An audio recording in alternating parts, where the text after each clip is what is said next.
Assalamualaikum warahmatullahi wabarakatuh. Bismillahirrahmanirrahim. Nahmaduka ya ghafuru ya syakuru. Mashalli wa sallim barik ala sayyidina maulana Muhammadin wa ala alihi wa sahbihi asma'in nama ba'du. Sayyidah Maryam kenapa jadi wali? Sayyidah Maryam jadi wali itu karena obsesinya satu. Inni nazartu laka ma fi batni muharraran fataqabbal minni innaka antas samiul alim. Jadi Nabi Zakaria napa jenenge Imron ya, Maryam niku Imron, isqalati muratu Imron, Rabbi inni nazartu laka ma fi batni muharraran. Ibuke Maryam dadi wali wedok iku gara-gara Gusti sing teng weteng kula ni saya nazarkan khusus untuk mengkhidmati agama engkau. Inni nazartu laka ma fi batni muharraran. Tentu bayangan dia karena jadi kiai itu harus lelaki dan harus soleh. Tapi barokah itu malah dia anak Maryam. Bareng dia anak Maryam rodok kecewa. Nah, itu kan masyhur kan. Inni nazartu laka ma fi batin muharraran fataqabbal minni innaka antas samiul alim. Falamma wada'atha qala rabbi inni wada'tuha unsa. Gusti wong kula kepengin anak kula ngitmai agama kok wedok. Walaysa dzakaru kal unsa. Tentu fungsinya cawe itu ora kaya cah lanang. Tapi was semanten dia tidak lepas putus asa. Wa inni samaituha Maryama wa inni u'idzuha bika dzurriyyataha minasyaitonir rajim. Sudahlah Gusti, enggak apa-apa perempuan, tapi saya ingin perempuan yang enggak tergoda oleh setan, sa anak turune. Dalalah tenan Maryam dia anak Isa sing akan jadi legenda dalam mengawal agamane pangeran. Karena apa? Imron tidak pernah melihat itu anaknya, tapi nazartu laka ma fi batni muharraran. Ini anak untuk agama. Lah saiki ngomong Islam do katut wong kapitalis. Rumah tanah mungkin nak tuwa sing rumat sapa iku omongane wong awam, wong ra salat lho iso omong ngono. Lah kula ora gelem ngomong ngoten iki. Lah anak kula sering tak didik. Nanti kalau bapak mati ya didoain terus tetap seneng Fatihah, seneng ya ngajar Quran ya sudah. Kula mboten nate bayangno sampeyan tuwa di rumah tanah iki mboten biasa. Zaman rengono anakku wis di rumah pangeran. Nah, misalnya nek tuwa di rumah tanah zaman rengono anak mungkin sing ngurmat sapa? Wong tua, kok ora wong tuame mbok uripno meneh ben rumah kowe aneh-aneh. Teori-teori makhluk wis batal terus jenengan. Lah Quran ngeten iki wis mati. Nggih Quran cerita kados kula wis mati. Orang tuh enggak ngerti sirine kena apa Maryam dadi wong luar biasa. Mergo ibuke menapa inni nazartu laka ma fi batni muharraran. Ini anak untuk engkau. Maksudnya akan mengitmai agama engkau.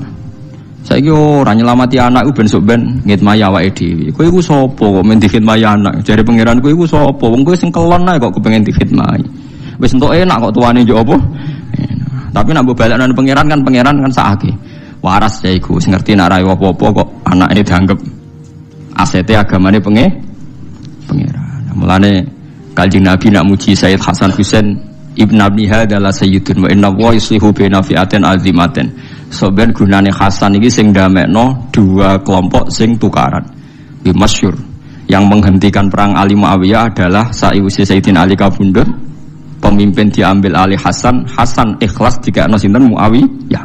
Setimbang tukaran terus supaya-supayaan. Akhirnya jadi dinasti Umayyah mergo Sayyid Hasan enggak meneruskan warisan saking sinten Sayyidina. Dadi eling-eling ya mulai badhe ngaji niki aja main-main kalian sinten anak mari kualat paham nggih mari napa. Ya itu tadi kalau orang lain Anda hormati karena kalimat tauhid, doa kalimat itu kan ada pada anak Anda kan. Cuma siale anak mergo anak mbok amu-amuan kan. Jika Anda hormat orang lain coba karena apa? Karena dia muslim. Apa Anda bisa hormat sama orang kafir kan enggak kan? Lama anak Anda muslim kan berarti statusnya loro anak plus Islam. Berarti kan disebab loro kan? Ya bener bapaknya kancam. Umpama kiaimu wayah mbok hormati to ora nggih Pak. Lah aku malah loro, ya kiai ya bapakmu. Akhirnya bariku hormatin, tangan-tangan bener Gus. Statusnya bapak itu loro Gus, kiai be apa? Bapak. Karena wayah mangkel deh. Padahal nak kiai ini wayah ini gak berhak mangkel. Lho kudune kan padha wae. Ora iso po, itu kan secara psikologi piye hukum ana psikologi. Hukum nggih napa? Hukum. Paham ya terus kula suwun sampean iktibar mbek Nabi Ibrahim, Nabi Ismail niku sing dibakar mesti tauhid. Contoh ketiga ben sampean yakin bahwa teori saya itu benar. Ketika Nabi Yakub kabundut, am kuntum syuhada id hadar Yaqubal maut. Ketika Yakub kapundhut napa? Itsqala li banihi ma ta'buduna mim ba'di. Ketika Yakub badhe kapundhut anak-anake diundang, "Cung kowe bar iki nyembah sapa?" Qalu na'budu ilahaka wa ilaha abaika Ibrahim wa Ismail wa Ishaq ilaha wahida. Kula nggih nyembah kados sesembahane leluhur-leluhur kula. Artinya apa? Hubungan mereka taunya leluhur saya itu pengidola Allah, leluhur saya itu kalimat tauhid. Ya sudah, perilaku kita ya akan seperti leluhur saya. Jadi orang pikiran mereka iki warisan, iki aset. Bapakku dagang, ngopen dadi pedagang. Lah nek rugen bapakku melarat tak terusno. Mergo niru bapak, nek terus-terusan ngono bapakmu goblok ya karek. Lu coba kalau alasannya terusno wong-wong sering, lalu terusno perjuangan bapak kan apa ya terusno bapak melarat terusno melarat, bapak bodoh terusno bodoh, lalu sing bapak tahun yang LP ya terusno, mana aneh wae. Orang-orang gak ono sing bener teori ini wis gak Quran iblas. Terus Nabi Yusuf nggih sami. Nabi Yusuf ketika meromosekno hubungan dengan orang tuanya gimana? Ning gone kanca-kancane ning penjara. Wattaba'tu millata abai Ibrahim. Niku wattaba'tu millata napa? Abai. Ketika Nabi Ismail ditanya teman-teman penjara, "Kamu itu siapa?" "Saya pengikut agamane nenek moyangku, leluhurku." Iku abai mulai Ibrahim. Saat terusnya disebut. Jadi artinya apa? Kenangannya seorang Yusuf ya bapaknya bertauhid, paham ya? Paham ya? Kenangannya Ismail ya bapaknya tauhid. Ibrahim melihat anaknya karena ini kader tauhid. Lah saiki wong delok anak iku macam-macam. Pemene sing duwe kerajaan, duwe aset-aset bisnis. Mulane kula niku alhamdulillah mulai riyen. Dan ini saya tidak merasa paling benar enggak, karena saya tahu ini ya dari bapak saya. Dulu bapak sama saya itu hormat sekali. Anaknya bapak paling dihormati bapak itu saya, karena saya mulai cilik bapak yakin aku paling alim. Mulane panggil kula ngalim ora pati ora sing gawok. Kula riyen pertama lahir mbah kula ngendikan sampean putuku sing alim mbah. Pas kula SD nggih ngoten. Kakak-kakak saya itu SMP semua kecuali saya, karena mbah saya dulu ngendikan, bapaknya bapak itu ngendikan sampean mbah ora usah sekolah. Sampean sing alim mbah. Ya itu agak merugikan saya sebetulnya. Karena ketika aku alim jadi ngomong wis kayak ramalane Mbah Bae jadi waduh akhirnya kan enggak dianggap spesial itu karena sesuai ramalan para nopo leluhur gitu. Wah. Ya rada ngrugekno asline, tapi itu ya tapi akhirnya itu tadi. Saya memang enggak tahu rasane disentak bapak, dimarahi enggak pernah. Akhirnya saya tiru. Ternyata ketika bapak sepuh ngendikan iku, aku iku mesti mati. Sing nerangno seneng Quran iku kowe. Ana proyek Quran sing rong tak lakoni, misale nerangno tafsir maknane Quran. Aku yakin sebenarnya sing iso iku kowe. Begitu juga saya mungkin nanti di anak saya. Ana proyek sesuatu yang mungkin saya tidak bisa, yang bisa anak saya. Ya entah apa nanti bentuknya terserah pangeran. Ora perlu aku sing marahi pangeran ya, berarti terserah pangeran. Malah repot nih, malah repot. Tapi kula suwun lewat ngaji niki ojo geman hubungan anak bapak liyane urusan tauhid. Mun jenengan itu nek ben selamat donya akhirat latih wattabi millata Ibrahim apa Hanifah. Wattaba millata Ibrahim Hanifah. Wis jelas kita iku untuk syariat anit tabi millata Ibrahim apa Hanifah. Lah milai Ibrahim ku nganggep anak iku aset napa tauhid. Disebut napa wa ja'alaha kalimatam baqiyatan fi aqibi. Jadi kula nak manani wa ja'ala lan gawe sapa Ibrahim ha ing kalimat tauhid digawe kalimatan ing kalimat baqiyatan ingkang abadi fi aqibihi ing dalam anak turune Ibrahim. Lah untungnya Allah nganggep anak turune Ibrahim mboten genetik. Genetik dan tidak genetik ku apikane pangeran. Mulane ki sing ra gus-gus ra usah susah somben tetep bapake sinten Ibrahim. Iku berita gembira tenan kanggo wong sing ora anake napa kiai. Karman yo bapak Ibrahim, Karmen nggih napa Ibrahim, Kiai Haji alim alamah nggih sok ben Ibrahim. Mulane cara kula dadi Imam Ghazali ku yo rugi. Wis alime ngono, pertama pengumuman wong alim ngalamah mlebu swarga, Imam Ghazali mlebu. Sultanul Aulia Syekh Abdul Qadir mlebu swarga mlebu. Pengumuman kedua yang menyakitkan dan penggemarnya juga mlebu. Waduh. Tadi orang melok ngalim, tapi memang keputusannya pangeran, para penggemar ini di barengno sing di gemari. Ya wes, ya gelem nopo, gelem ra gelem kudu nampa. Mulane cara kula mbek Ruhin pinter Ruhin dene ra kangelan ngapal Bukhari, ngapal Muslim. Tapi nanti swargane padha. swarga, pengumuman pertama itu para ulama mlebu swarga. Bariku para napa? Penggemar. Jadi kula sampeyan yo gledek, lho, kowe. Ya sajane rada musibah kan asline kan. Ya tapi siku aturane pangeran ya samikna napa? Ya piye. Mane Kanjeng Nabi wong tope ngono iku bareng wong Arab ditakok, "Ya Rasulullah." Jadi kan ini kisah nyata. Kanjeng Nabi pas khutbah, sebab itu hadis ini mutawatir. Dasar menguntungkan sing apal akeh wae, dasar menguntungkan. Jadi Nabi itu pas khutbah, Nabi itu sering cerita kiamat. Dasar orang Bedui. Ya Rasulullah, kok bekas-bekas kiamat? Kiamat piyambak niku kapan? Jadi orang cangkem elek ngono jadi. Nabi aradu anhu, ndak jawab. Ketika aradu itu ada sahabat yang menganalisis. Lam yasma. Beliau tidak dengar, sebab itu membiarkan. Sing sahabat liyane sami'a wa kariha. Ya beliau dengar tapi tidak berkenan karena pas khutbah. Dasar orang Bedui dibaleni meneh. Ya Rasulullah kapan? Akhirnya sampai 3 kali Nabi akhirnya tanglet. Aina sa'il. Yang tanya siapa tadi? Ha ana ya Rasulullah, saya aja. Bedui. Terus Nabi ora goblok takok. Ma'adattalah. Lalu kamu takok kiamat itu persiapannya mau apa ya? Ora dijawab kapane tapi persiapan mau apa? Fa wa ma'adattalah kabira sholatin wala sedaqatin walakini uhibbuka. Kula persiapan kiamat ndak banyak ya Rasulullah. Salat nggih rapati akeh, poso rapati akeh, kula seneng jenengan. Nabi ngendikan anta ma'aman ahbabta. Kowe padha karo sing kowe awor wong sing mbok seneng. Iku sahabat sak masjid sing mangkel kabeh akhirnya paling disenengi wong iku. Gara-gara kata sahabat kita ini tidak pernah dengar hadis Nabi segembira hadis ini. Karena kita tidak mungkin menyaingi amalnya Nabi. Tapi nanti dijamin bersama Nabi.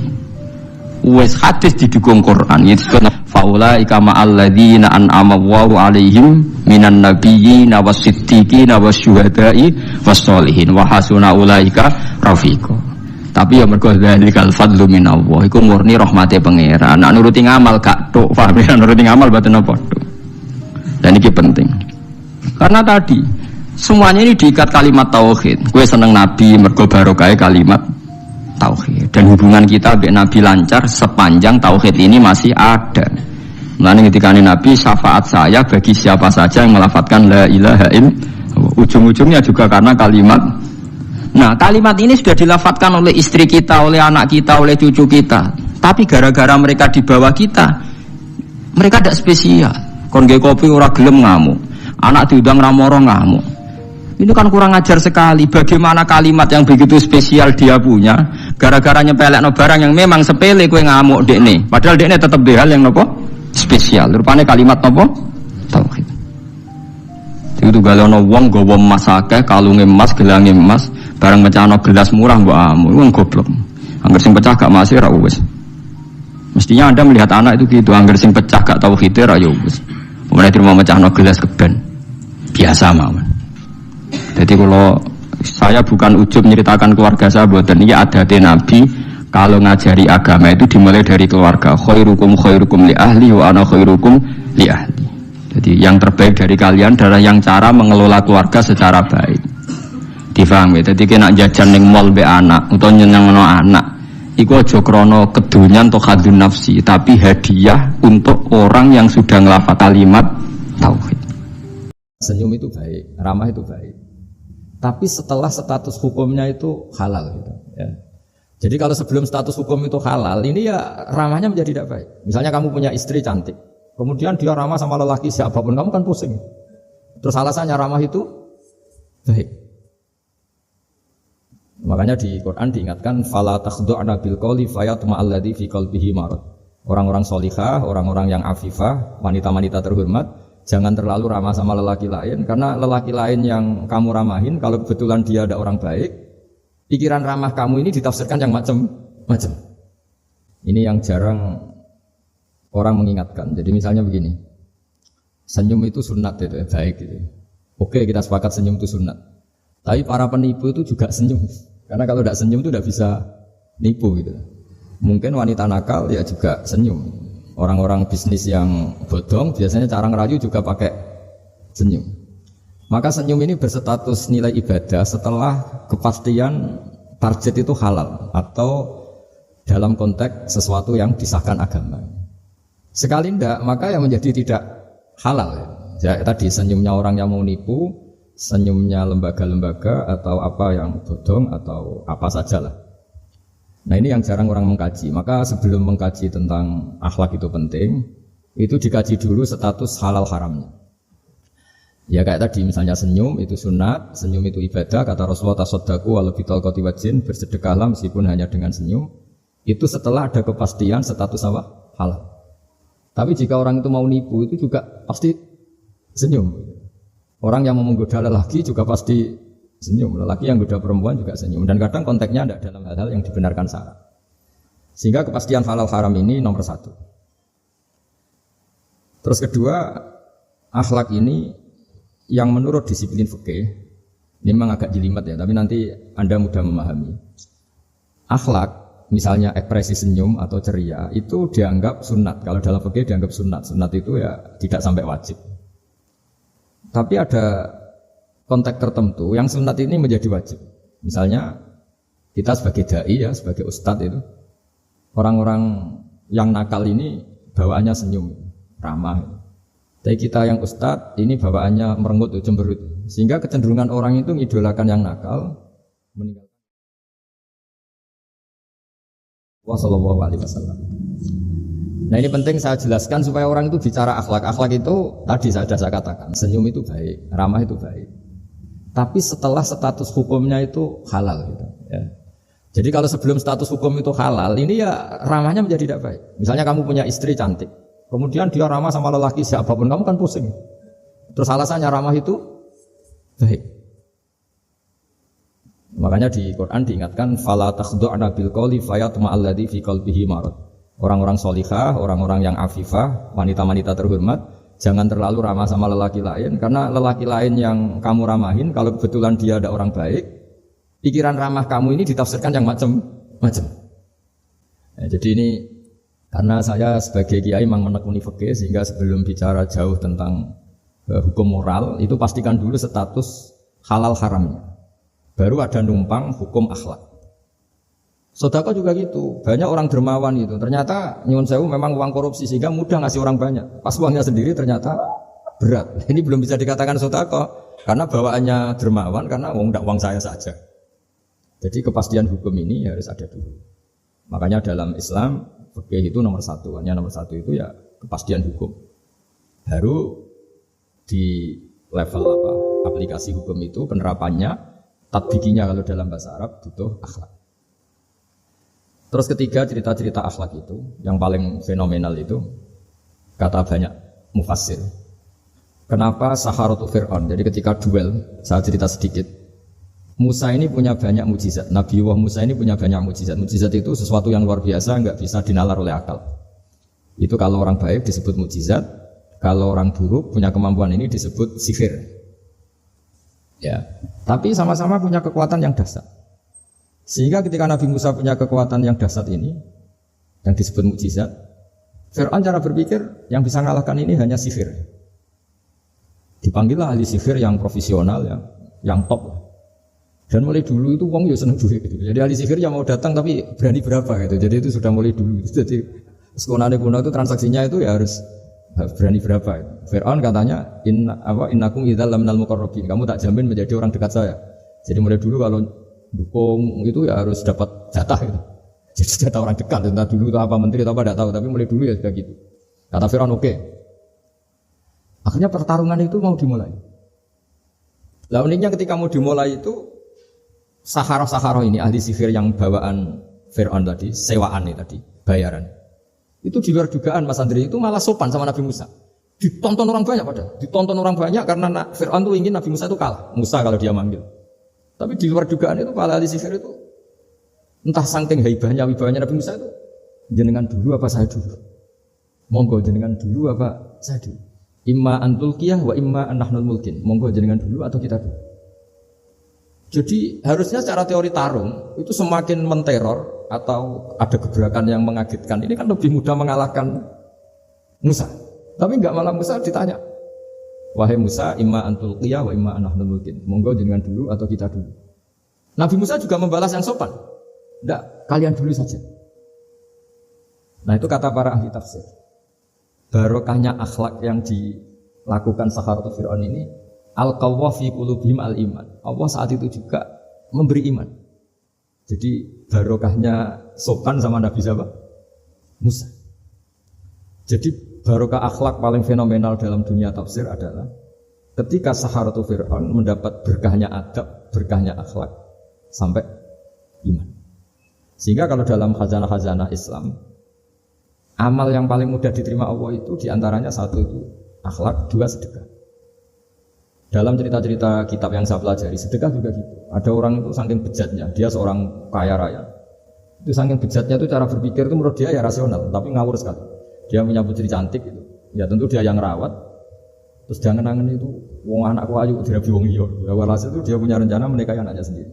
Itu kan sebejat-bejatnya orang. Dan dia cara berpikir itu begitu, memang namanya orang Majusi, tidak beragama. Tapi ketika dia, banyak ulama yang bilang namanya orang ini Bahram.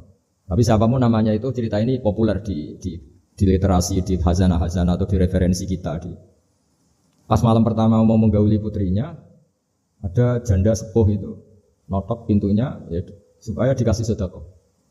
Itu anehnya dia itu tergerak untuk memberi.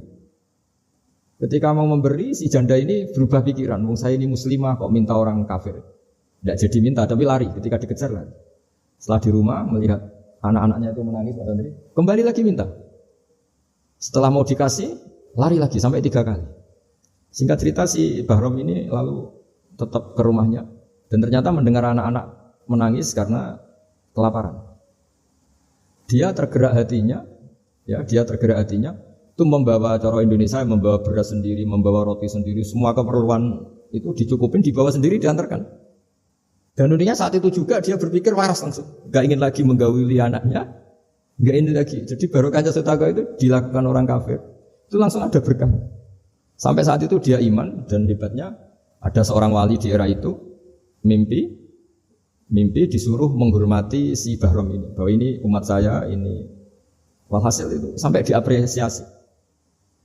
Nah, lagi-lagi kembali ke sedekah.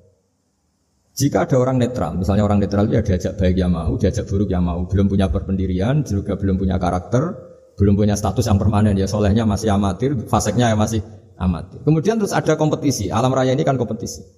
Ternyata yang tukang sedekah, yang mudah memberi itu yang fasek, yang ini pelit. Jangan-jangan kita disalahkan Allah ketika orang yang netral ini jadi orang fasek. Karena apa? Kenangannya dengan orang fasek mendapat keenaan sedekah atau servis, kenangannya sama orang soleh tidak mendapat. Malah dikongkon terus jadi panitia pengajian, kan kesel. Nah, kalau dibebani terus. Sehingga di antara ciri agama ini qalilul ma'unah, agama ini harus berbiaya murah. Itu hal-hal yang harus kita perhatikan. Nah, kecuali ini sudah orang yang punya karakter, memang sudah orang soleh, memang bawaannya ingin mendukung yang kanan, yang ahlul yamin, ya, hanya suka kebaikan. Ini kan kita bicara orang yang belum punya karakter. Kalau yang soleh kan karuan, dirayu yang ini sudah tidak mau, meskipun yang ini ngel-ngelo terus tetap nggak masalah yang kanan ini. Nah, ketika kita ngelola anak Mas Andri ini, Mas Dwi ini karena yang ada jadi saya pakai contoh. Saya punya kenangan dalam hal ini itu sangat miris. Ada orang sepuh soleh. Cerita anaknya itu sekarang kerja di Jakarta tidak sholat. Padahal itu ya orang soleh, orang baik. Dan dia kenapa datang ke saya? Karena minta maaf dulu pernah dengan tanda ketik pernah menyalahkan bapak saya, menyalahkan kiai-kiai yang lunak. Bapak saya dulu ya di dalam ada TV, ada sepeda motor, ya umumnya orang. Ternyata kasusnya itu sederhana Mas Andri. Anaknya kiai ini, orang soleh lah. Itu karena saking ketatnya itu di rumah nggak ada TV, juga nggak ada motor. Sehingga kenangan pertama lihat TV ya di servis orang yang nyuwun sewu tidak sholat. Kenangan pertama pakai motor ya dipinjemin orang yang enggak sholat. Sehingga bawaannya dia punya utang jasa sama orang yang tidak baik lah gitu. Akhirnya ini enggak jadi idola. Orang tuanya meskipun soleh enggak jadi idola. Dan orang tuanya itu enggak punya TV supaya waktunya enggak habis untuk nonton TV. Enggak punya motor biar enggak keluyuran. Niatnya baik, sangat baik. Tapi karena terus ini itu tadi kembali ke tadi al-insan abdul ihsan. Manusia itu budaknya kebaikan. Kenangannya lihat TV ya sama orang yang nggak bener ini. Kenangannya punya motor, pakai motor ya pakai. Akhirnya ikut merantau ini ke Jakarta. Singkat cerita terus akhirnya dia katut temannya nggak sholat. Nah ini yang di sini jika kamu mengelola agama ini secara tidak simpatik, lanfaddu min khawlik, pasti orang itu bubar. Nah singkat cerita terus karena dia mungkin orang soleh ya tetap doanya didengar Allah. Dia nangis-nangis berdoa di depan Allah terus minta maaf sama kiai-kiai yang pernah disalahkan, yang terlalu longgar sama anaknya. Karena bapak saya termasuk orang yang longgar. Mbah Mun saya tahu di dalamnya ya ada TV, ada motor, umumnya anaknya difasilitasi. Lalu anaknya itu terus diparingi Allah tobat kembali. Terus dia menservis anaknya dengan umumnya orang. Jadi yang bahaya itu bukan tidak ada TV-nya, tapi kenangan pertama tahu TV ini. Bagi anak yang nggak pernah lihat TV itu kan diberi lihat TV itu spesial. Sama bagi anak yang sama sekali nggak ada motor itu kan dikasih pinjaman motor itu kan spesial. Jadi kesimpulan dari ngaji akhlak ini harus dikawal supaya mengawal kebaikan. Jangan sampai anak kita, keluarga kita punya utang jasa sama orang yang nggak benar sehingga dia ngidolakannya orang yang nggak. Ya tadi misalnya kadang-kadang orang nggak benar itu ketemu temannya ngopi-ngopi beres. Yang ini kita sebagai orang tuanya mau ngopi saja tanya jam segini kok ngopi. Apa saja salah. Jadi bawaannya di rumah disalahin, bawaannya di luar dibebasin. Akhirnya kenangannya kan ini buruk. Ini hal-hal seperti ini yang kita harus hati-hati lah ngelola kebenaran. Makanya ada cerita di kitab Risalah Qusyariyah juga diulang lagi di Ihya. Ada orang Majusi. Ya bayangkan dulu itu kan padang pasir, di jalan nggak ada air, juga nggak ada warung Mas Andri, juga nggak ada ATM. Jadi bayangkan dulu. Jadi cerita ini harus dibayangkan dulu. Kalau sekarang kan nggak kebayang ada orang kelaparan di perjalanan. Makanya dulu itu hukumnya ekstrim. Siapa yang iman billah wal yaumil akhir harus memuliakan tamunya. Dulu itu ukuran memuliakan tamu itu nomor 1 ya dikasih makan. Sehingga kalau ada tamu dari jauh Nabi itu kalau nggak bisa ngasih makan dilelang. Siapa sahabatku yang bisa ngasih makan? Karena orang itu sekali bertamu ya memang kelaparan betul. Perjalanan 2 hari nggak ada warung, nggak ada ATM, nggak bisa mampir ke kantor cabang minta fasilitas kan nggak bisa. Kalau pejabat kan bisa dari Jakarta mampir Semarang, Semarang mampir Kragen bisa. Singkat cerita dilelang sama dia. Siapa yang bisa? Masyhur kan cerita itu ada orang yang sebetulnya miskin. Saya ya Rasulullah, ternyata yang dikasihkan itu makanan jatah apa? Anaknya kan masyhur cerita itu. Sekata dia pulang, terus lampunya pura-pura dimatikan, terus anaknya disuruh menidurkan, terus dia pura-pura nemani makan, padahal hakikatnya yang makan itu hanya tamunya. Saat itu juga Allah menurunkan wahyu kepada Rasulullah SAW. Allah memuji perilaku sahabat ini karena bisa ngasih makan tamu. Jadi dulu itu yang namanya tamu itu kalau nggak dihormati taruhannya nggak iman karena nasibnya sampai seperti ini karena dulu seperti itu. Nah kembali lagi ke cerita tadi. Tamu makanan atau tamu atau apa saja lah. Itu servis sosial ini nomor 1. Kalau enggak, seorang lagi ya. Kalau enggak, itu ya orang terus enggak simpati. Nah, sehingga karena taruhannya seperti itu sampai Allah lewat binaan kekasihnya maka na yu'minu billahi wal yaumil akhir falyukrim dhaifa. Singkat cerita suatu saat Nabi Ibrahim itu punya tamu, orangnya Majusi. Majusi itu enggak mukmin. Majusi itu lebih buruk ketimbang Yahudi, lebih buruk ketimbang Nasrani karena ada ahli kitab sama sekali. Kalau di Quran kan dibedakan ada kafir ahli kitab yang masih percaya Tuhan, yaitu Yahudi Nasrani, ada yang sama sekali sudah tidak percaya Tuhan. Itu Majusi, enggak punya kitab. Orang Majusi datang ke Nabi Ibrahim karena beliau terkenal Abu Duyuf, bapak dari segala tamu. Beliau itu enggak mau makan kecuali bareng tamu, bareng anak yatim, saking solehnya Nabi Ibrahim.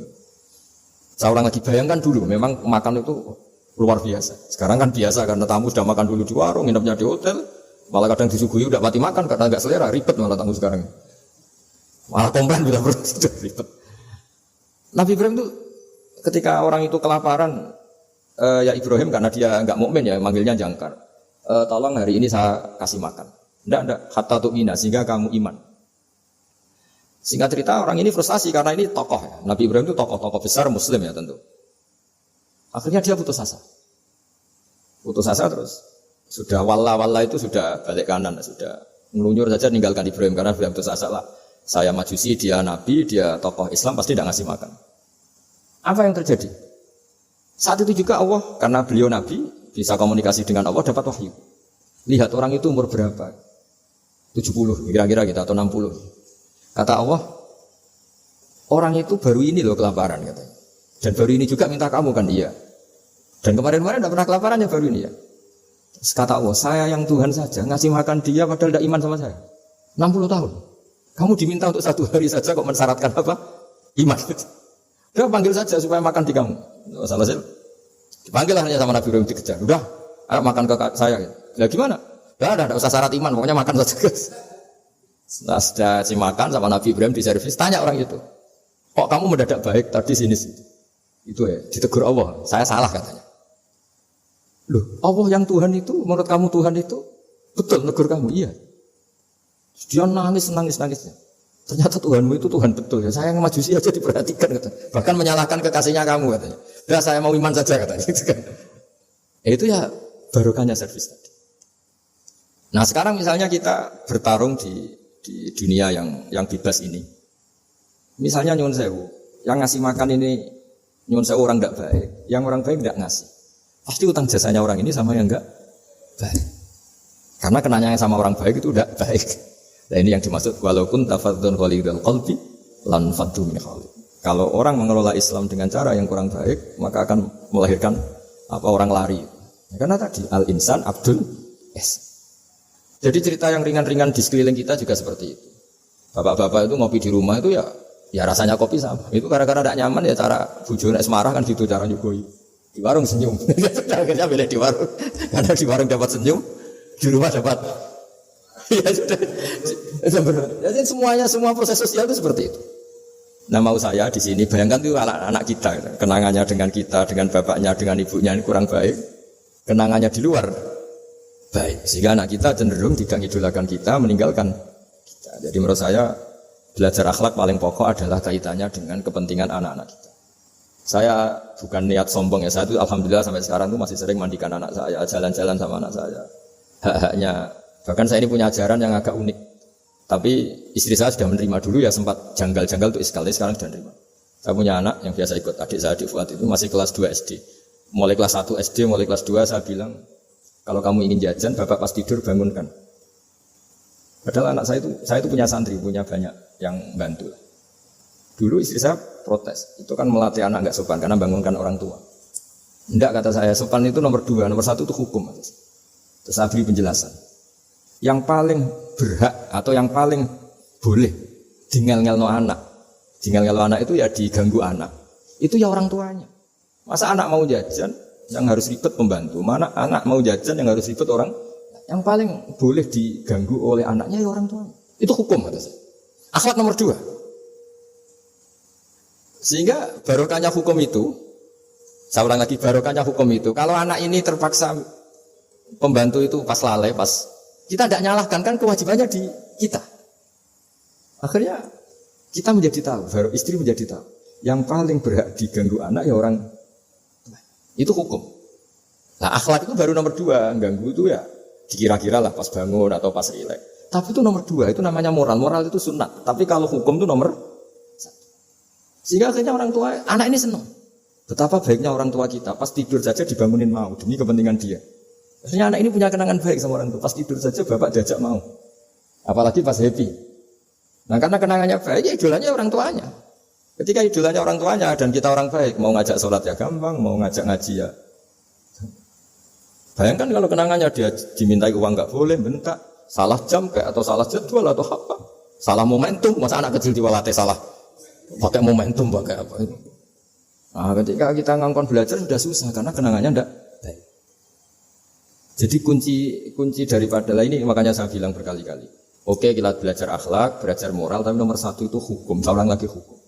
Karena agama ini ciri khasnya itu hukum. Hukum itu ketentuan. Jadi aturan Islam itu detail. Misalnya saya belum haji. Ya sudah, sebagian harta saya jatah untuk haji itu sudah tidak milik saya, harus dianggap miliknya haji. Sehingga kalau saya meninggal setiap saat, yang boleh diwaris oleh anak cucu saya hanya yang melebihi dari biaya haji. Makanya di Indonesia disebut gaji amanat. Gaji amanat itu orang yang sebetulnya sudah mampu haji tapi tidak kober haji. Itu kalau sudah meninggal harus ada jatah haji yang dianggarkan untuk haji apa? Amanat. Baru sisanya boleh diwaris. Karena ini hukum. Nah nanti di akhirat juga Allah pakai hukum. Kalau ada anak nggak sholat, yang pertama disalahkan orang tuanya. Kenapa ini tidak sholat? Semua kesalahan anak-anak kita adalah dibebankan ke kita. Ya jadi saya mohon cerita-cerita akhlak ini jangan sampai hanya nyuwun sewu moral dengan arti kenyamanan sosial, tapi kembalikan ke Allah dan apa? Rasul. Sehingga ini yang terakhir saya cerita hadis yang populer sekali. Ada 3 hadis yang populer dan ini sampean semua pasti hafal. Maka na yu'minu billahi wal yawmil akhir fal yukrim jarahu. Terus ada yang fal yukrim dhaifahu. Terus yang ketiga fal yakul khairan aw liyasmut. Berkata baik atau kalau enggak bisa berkata baik ya apa dia. Nah, itu uniknya Islam itu apa Mas Dwi? Uniknya Islam itu tidak pernah membolehkan umatnya terdikte oleh sosial Mas Andri, enggak boleh. Tapi hanya terdikte oleh ketentuan Allah dan Rasul. Jadi Allah cara ngendikan, kalau kamu iman kepada Allah dan Rasul. Iman kepada Allah artinya apa? Allah memerintahkan kita berbuat baik sama tetangga, sama tamu. Maka lakukan itu. Sekali tidak demi Allah dan Rasul, berarti Anda didikte oleh hukum sosial. Kalau tetangga baik ya kita baik, kalau dia buruk ya kita ikut buruk. Itu artinya apa? Kita tidak didikte oleh hukum Allah dan Rasul, tapi didikte oleh hukum apa? Sosial. Islam itu agama yang hubungannya manusia itu dengan Allah, bukan dengan sosial. Sehingga ketika baik sama tetangga pun itu karena perintah Allah. Jika kalau suatu saat kecewa tetangga kita itu kurang ajar misalnya, ya kita tetap nyaman saja karena kita baik itu atas perintah Allah. Makanya masyhur di kalangan ahli hadis ada dawuh Nabi, la takunu imma'atan. Taquluna in ahsanan nas ahsanna wa in dzalamuna dzalamna. Kamu jangan jadi orang yang didikte sosial. Kalau orang baik kamu baik, kalau orang buruk kamu ikut buruk. Itu namanya orang yang enggak punya prinsip. Tapi walakin wattinu anfusakum, kata Rasulullah. Kuatkan prinsip kamu, jika manusia baik kamu akan baik, dan manusia ketika buruk kamu pun tetap ingin baik. Nah, dengan demikian itu berarti kebaikan kamu itu atas perintahnya Allah dan Rasul, bukan atas nama sosial. Sehingga misalnya ada orang birrul walidain, ibunya bawaannya cerewet, mbahnya cerewet, ya tetap baik. Tapi kalau kamu didikte sosial, sekali ibu kamu bawel, malas lah ketemu ibu bawel. Nah, ini berarti kamu belum didikte Allah dan Rasul, tapi didikte hukum apa? Sosial. Sehingga untuk menutup mauidhah ini, saya sering cerita di mana-mana di kitab Ihya itu ada cerita, ada seorang pemuda yang kurang ajar sekali itu. Ada kiai dipanggil, Pak Yai silahkan ke rumah saya. Ya kira-kira kalau sekarang mungkin 500 meter datang. Setelah sampai depan rumahnya, sudah Pak Yai saya tidak punya kebutuhan sama kamu. Itu kiainya senyum, rileks. Setelah sampai rumahnya dipanggil lagi, Pak Yai mohon ke rumah saya. Terus kiainya ke situ lagi asik kan. Terus setelah sampai rumahnya pemuda tadi, sudah pulang aja, saya tidak butuh kamu. Sampai 3 kali. Dan kiainya tuh asik, ceria. Gitu. Pemuda itu kagetnya bukan main. Kenapa Pak Kiai tidak tersinggung? Malah senyum-senyum. Jong kata orang Jawa ini. Ini cerita di Ihya. Saya tuh senang sekali menuruti perintah Allah. Allah ngendikan, saya disuruh hormat tetangga. Lah kamu tetangga saya. Dan saya alhamdulillah bisa nuruti karep kamu. Disuruh ke kamu, saya ke kamu. Dan sekarang karep kamu saya pulang, ya saya pulang. Syukur sekali hari ini saya bisa nuruti perintah Allah sampai 3 kali. Nangis pemuda itu. Loh, kalau kamu kan tampar, ini kan pelecehan. Cuma kurang ajar betul, kiai digambar. Tapi wali-wali itu enggak berpikirannya tidak seperti itu. Kalau kamu tidak wali ya memang aneh pikiran itu, tapi yang benar itu. Nah, jadi lewat ngaji ini saya mohon semua teman-teman yang di BI maupun seluruh kita, akhlak itu nomor 1. Dengan makna tapi setelah kepastian hukum. Setelah kepastian hukum. Jadi misalnya senyum itu sunat. Karena kita merayu mitra bisnis untuk bisnis yang halal. Tapi kalau bisnis kita bodong, ya semua orang yang ingin nipu kan ya pasti senyum lah. Berarti yang pahalanya besar ya orang-orang penipu, karena senyumnya lebih sering timbang yang enggak nipu. Jadi artinya akhlak itu menemukan momentum sebagai ibadah setelah ada kepastian hukum halalnya. Tapi kalau enggak ada kepastian hukum halalnya, ya ini senyum itu dievaluasi tadi. Misalnya orang ngerayu juga harus senyum, orang nipu juga harus senyum. Ini yang mungkin banyak diabaikan. Saya kira demikian dan mohon maaf karena sebenarnya kalau andaikan tadi jalannya normal mungkin saya agak terlambat. Itu kan banyak lubang-lubang karena itu biasanya kan karena hujan itu. Tapi ya saya suka tetap terlambat biar keren pernah nunggu kiai. Jadi kalau dalam teori agama itu sama kok. Sholat, Nabi itu pernah sholat Isya itu setengah 3 dini hari. Sahabat biasanya kan beliau suka awal waktu. Terus ketika sahabat tanya kata Nabi, malam ini spesial. Karena kamu lama sekali nunggu sholat. Enggak semua orang malam ini bisa menunggu sholat. Jadi artinya bawaannya itu nunggu kebaikan. Jadi di antara trik atau resep husnul khotimah. Ya ini sebagai penutup ngaji. Resep husnul khotimah itu innallaha ta'ala yubahi malaikatahu. Allah membanggakan kita, yubahi bikum malaikatahu. Allah bangga dengan kita. Di antaranya apa Mas Andri? Umatnya Rasulullah SAW itu kalau habis subuh ditanya, ngapain kamu hidup? Nunggu sholat duhur. Ngapain kamu hidup setelah sholat duhur? Nunggu sholat asar. Sehingga kita ini menunaikan fardu yang diwajibkan Allah dan menunggu datangnya fardu yang lain. Jadi orientasi kita fahijratuhu ilallah wa rasul. Tapi kalau kita orientasinya mapan, kenapa kamu hidup? Saya mau mati setelah mapan. Saya mau mati setelah jabat. Ini kan berarti perjalanan kamu ila dunia. Orientasi kamu dunia. Faman kana hijratu ila dunya aw imra'atin yang kihuwa fa hijratuhu ila ma hajara ilaih. Tapi kalau kamu niatnya, kenapa kamu berani hidup? Supaya bisa sholat, supaya bisa ibadah. Berarti perjalanan kamu hanya menuju Allah dan Rasul. Jadi sehingga di antara alamat husnul khotimah adalah Orang setiap sudah melakukan satu kebaikan, berani hidup karena berharap bisa melakukan kebaikan yang lain. Jadi dari satu kebaikan, rutenya menuju kebaikan yang lain. Saya itu gak pernah loh takut mati, meskipun saya masih muda. Karena saya bayangkan mati itu ya baik-baik saja. Ketika saya hidup ya gak tahu cara ngelola nyawa saya, kenapa kok gak pergi. Kamu tahu caranya ngelola nyawa kamu, kok gak mati sekarang? Gak tahu kan? Tahu-tahu masih hidup kan? Tahu-tahu diutang, semacam-macam lah. Sebetulnya kita zaman hidup pun nggak tahu cara ngelola nyawa kita, cara kerja jantung kita, cara kerja paru-paru kita. Nanti setelah kita mati pun nggak tahu caranya hidup gitu lagi. Tapi anehnya kita, mosok manusia sudah dilemah iso hidup lagi. Memangnya kita sekarang bisa hidup karena kita tahu-tahu ya hidup. Ditekdir anak yang melarat, pese elek, orang lain ditekdir anak Kiai Gus Mulyo. Kita kan nggak pernah bisa milih bapak ya ora iso. Ngerti-ngerti anak Karmen, anak Karlan itu sudah nggak tahu. Artinya gini ya, sudah ya Allah, ketika saya hidup ya tidak tahu kenapa saya hidup, pasti engkau yang menghidupkan.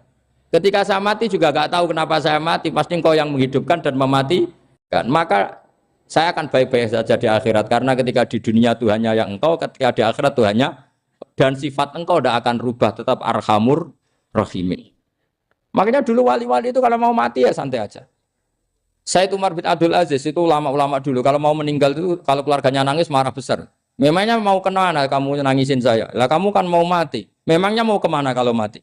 Ya kembali ke Allah. Ya susahnya apa? Di dunia ya milik Allah, di akhirat milik Allah. Inna sholati wa nusuki wa mahyaya wa mamati lillahi rabbil. Yang aneh sampai harus melarat orang wani mati. Wah aneh tenan.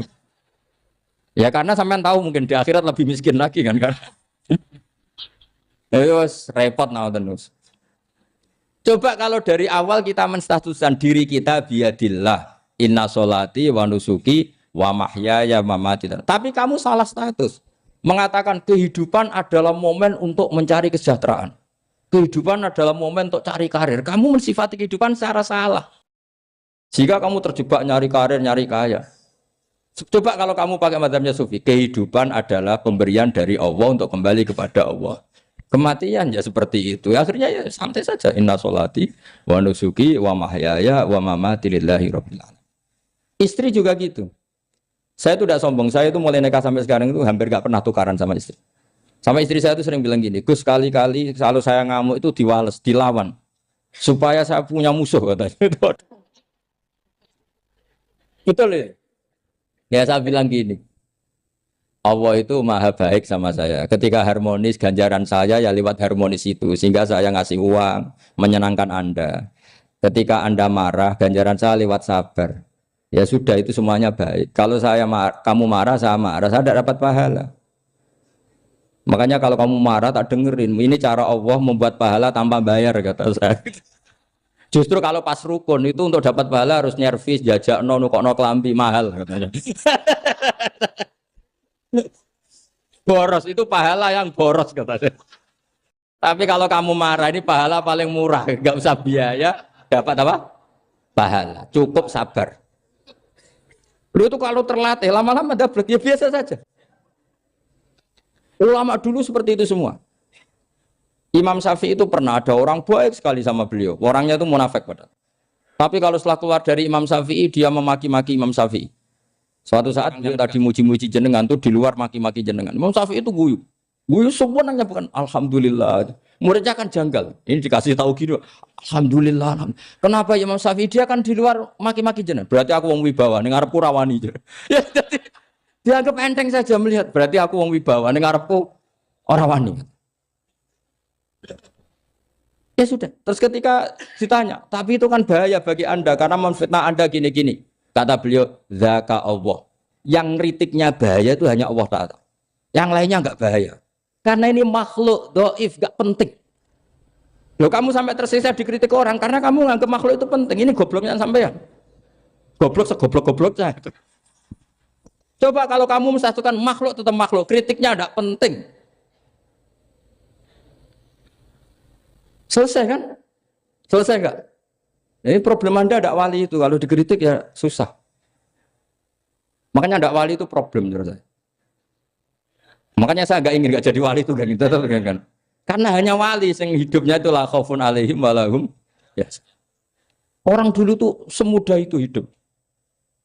Gampang sekali. Dulu ceritanya di antara ceritanya manakibnya saya Ja'far Shadiq itu, kalau ada orang memaki-maki dia itu dikirimi hadiah. Kenapa ya? Karena kebaikan kamu telah kamu berikan kepada saya, ini hadiahnya. Sampai malu yang kritik itu. Kan kalau orang rasani itu kan kebaikannya dikasihkan sama yang dirasani. Lah kamu kan ngajinya seperti itu, tapi dirasani kok susah. Harusnya kan kasih aja, ditransferi saja. Alhamdulillah. Ya karena kita salah menamain tadi. Sing rasani pembenci. Pembenci itu bahaya. Sehingga kamu mereaksi secara serius. Coba kalau kamu pakai hukumnya Allah dan Rasul. Pembenci itu pemberi kebaikan. Istri marah adalah pemberi kebaikan. Ada yang berani mulai mempraktekannya. Latih begitu terus. Insya Allah nanti hidup kamu barokah. Itu disebut wa'allama adamal asma. Dan itu yang diajarkan Rasulullah. Rasulullah itu kalau ngajarkan hidup itu gampang sekali. Allahumma ja'alil hayata ziyadatan li fi kulli khairin wal mauta rohatan li min kulli syarrin. Jadi kalau kita hidup, anggap saja peluang untuk nambah kebaikan. Kalau kita mati, anggap saja akhir dari semua potensi kejahatan kita. Anda sekarang mungkin tidak zina, tapi potensi zina. Anda sekarang tidak korupsi, potensi korupsi. Anda sekarang tidak selingkuh, tetap potensi selingkuh. Lah, anggap saja kalau mati, berarti akhir dari segala potensi itu. Alhamdulillah. Makanya saya tuh nggak pernah takut mati. Karena saya misalnya setiap saat mati, ya saya nanti akan bilang, ya Allah, ini sudah mau mati, berarti mau akhir dari segala potensi keburukan saya. Alhamdulillah. Makanya itu ulama-ulama dulu kalau ada preman mati, saya guys, tonggone ragil muni saya. Walau preman kurang ajar, saya guys, tonggone tetap ragil muni saya. Padahal kiai ini muni, saya guys pun mati, pun buatan sakit macam-macam nih pasti. Karena dia dengan mati berarti rohatan mengguli syarrin, keburukannya tidak terulang lah. Lah keburukan nggak terulang lagi itu saya apa buruk? Saya. Makanya kiainya minta saya guys niki, tonggone cek menengai. Saya guys menengai. Makanya suatu saat kalau ada gitu kamu harus bilang apa? Saya, pun buatan jahat malih, pun mati. Jadi kayak apa coba? Coba sekali-kali statuskan kalau al-hayat adalah ziyadatan lana fi kulli khairin. Al-maut adalah rohatan lana min kulli syarrin. Sehingga kita hidup ya happy, mati juga happy, gak masalah. Terus kayak misalnya mendingin, tapi anak bojoku piye?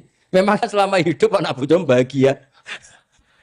Petoke ya tambah musibah ya, Cok. Malah sombong lagi kamu, seakan-akan kamu Tuhan yang bisa mensejahterakan manusia. Wong isih urip kok bojomu wis ndonga muga-muga nang mati malah. Nah gak jelas termasuk dosane jenengan sedanten itu senengane cerita Nabi Adam. Nabi Adam mbok critakno dosane, mulane do kualat. Wong nyeritakno bapake kok nyeritakno napa? Dosane. Mulane kata kiai kualat, wong bapake kok diler-ler napa? Dosane. Mulane nak cerita Nabi Adam niki kedah sempurna. Terus niki kula cicil juz tunggal napa wa 'allama Adamal napa? Asma. Pertama kali hubungannya Nabi Adam kalian Allah Subhanahu wa taala ini hubungan mengajarkan nama sesuatu. Jadi sampean jangan pakai teori modern bahwa apa artinya sebuah nama. Nama itu penting sekali. Sekali penamaan itu salah, berarti Anda menstatuskan secara salah. Dan itu berakibat fatal. Jadi semua kesalahan manusia, mulai periode syirik, mensekutukan Allah itu karena kesalahan menyebut apa? Nama. Ini penting kolaboran. Jadi misalnya orang Arab, itu ada batu tertentu yang dipahat disebut manat. Manat itu dari kosakata manan, pemberi. Yang satu disebut uzza, sesuatu yang aziz, yang agung. Sehingga akhirnya diperagungkan. Coba kalau misalnya manat dan lata itu ketemu orang Lasem, terus ditanyakan, ini batu apa ini? Dari Purwodadi apa dari Mojokerto? Yang mahat siapa? Ini irungnya tidak pas. Ini matanya kok agak picek. Andekan distatuskan seperti itu, kira-kira disembah apa enggak? Enggak.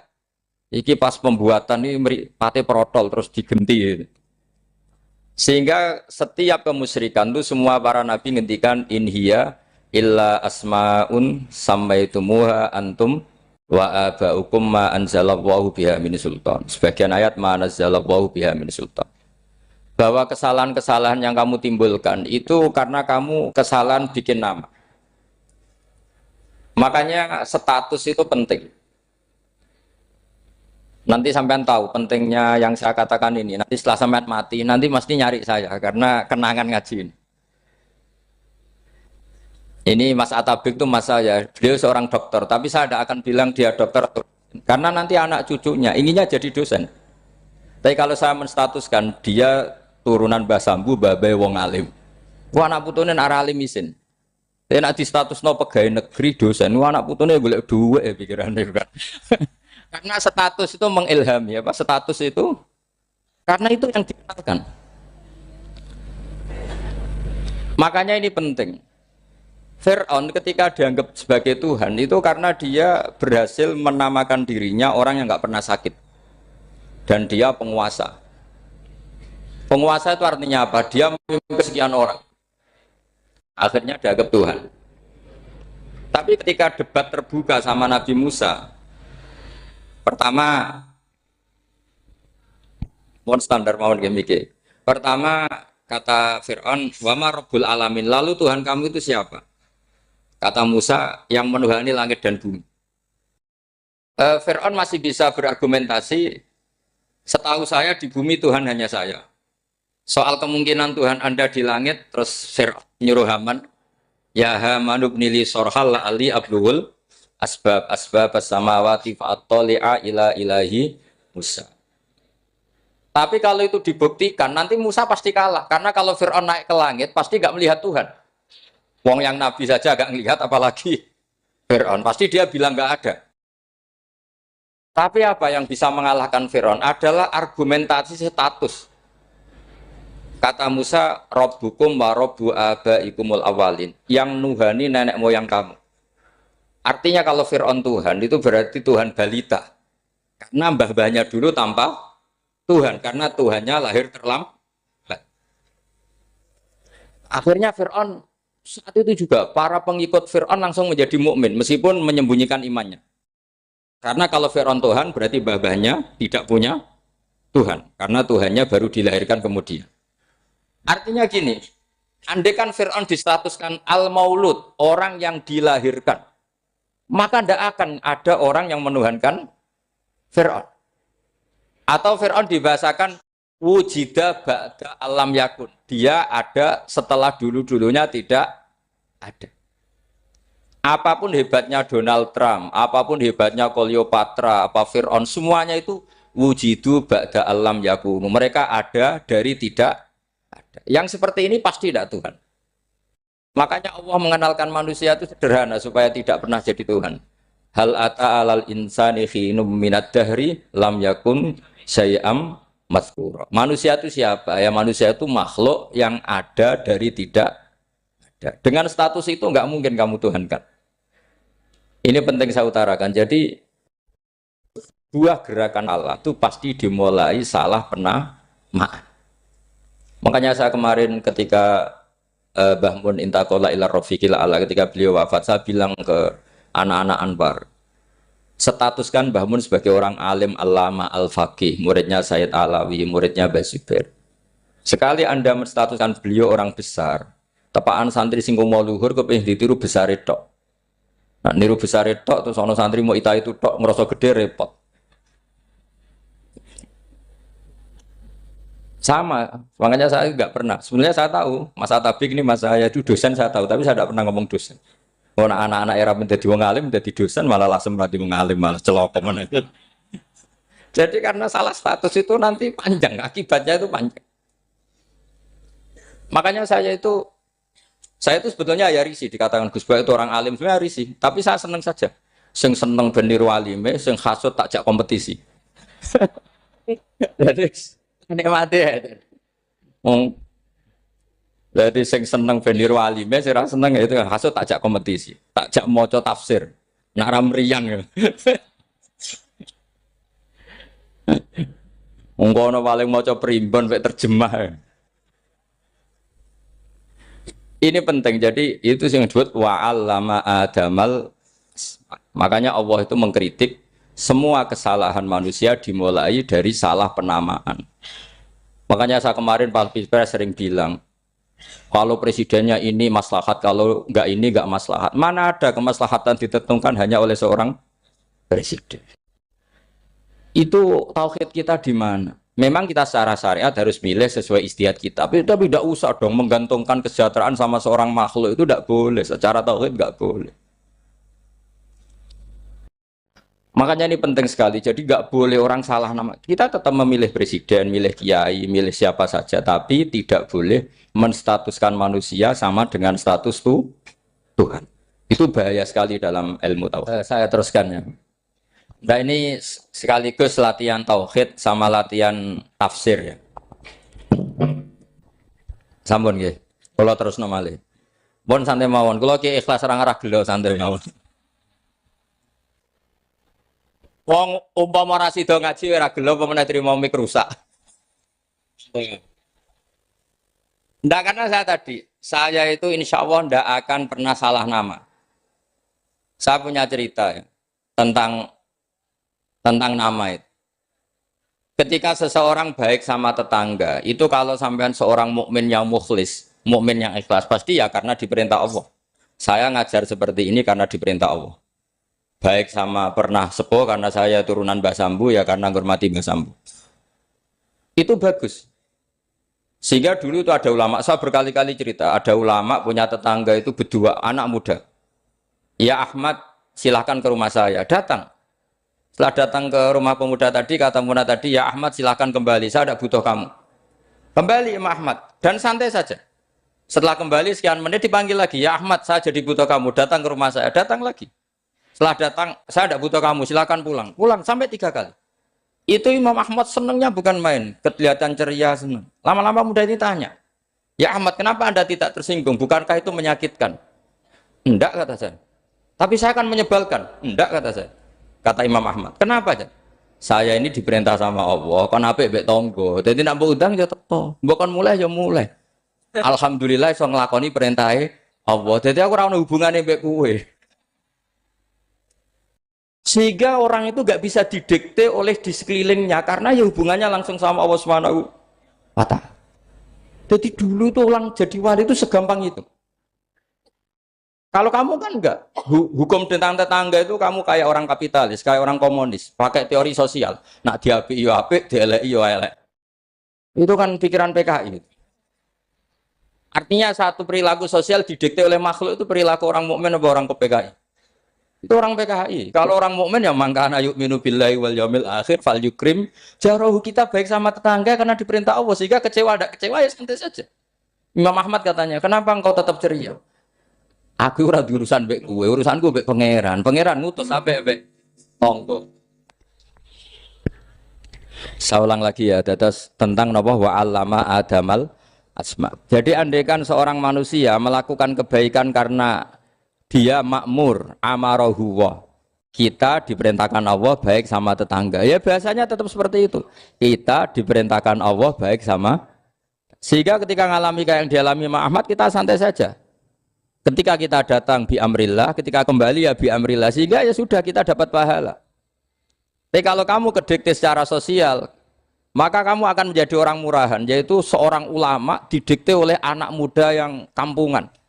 Justru kita kalah kan, kita kampungan sekali karena kita ulama senengnya kalau disenengkan orang, mangkelnya kalau dimangkelkan orang. Artinya apa? Kamu didikte makhluk. Itu kerennya di mana coba?